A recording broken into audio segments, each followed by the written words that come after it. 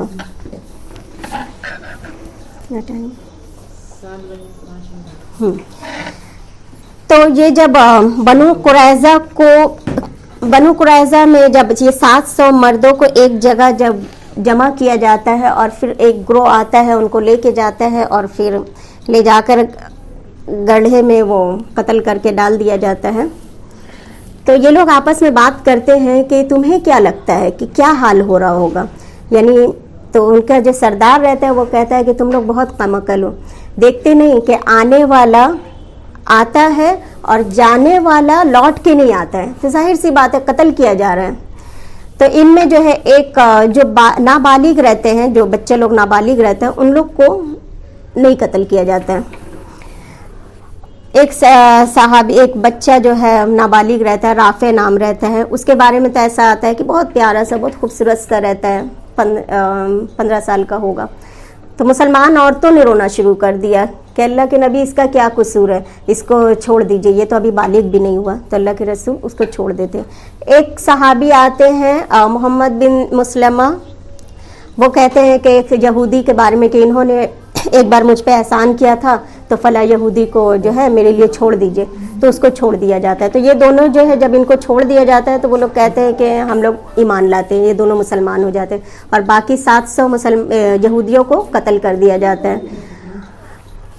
اور اس میں ایک اور آدمی رہتا ہے, بہت سارے لوگ اسی طرح سے ہدیہ پہ چھوڑ دیے جاتے ہیں. ایک جو ہے صحابی ان کو ریلیز کرواتے ہیں اپنے لیے کہ صحابی جو ہے مجھ پہ احسان کیے, ان کو چھوڑ دیجئے.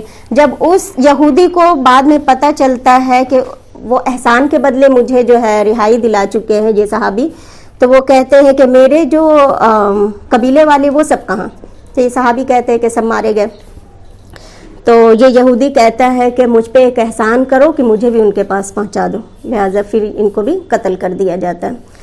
تو ان میں آتی ہیں کون, حیی بن اخطب کی بیٹی رہتی ہے حضرت صفیہ رضی اللہ عنہا, جو کہ قیدی بن کے آتی ہیں. اور چونکہ یہ سردار کی بیٹی رہتی ہیں تو پھر رسول اللہ صلی اللہ علیہ وسلم ان کو آزاد کرتے ہیں, اور آزاد کرنے کے بعد ان سے نکاح کرتے ہیں. یہ کتنے نمبر پہ آتی ہیں, 8ویں نمبر پہ. یہ یہودی رہتی ہیں, ایمان قبول کر لیتی ہیں.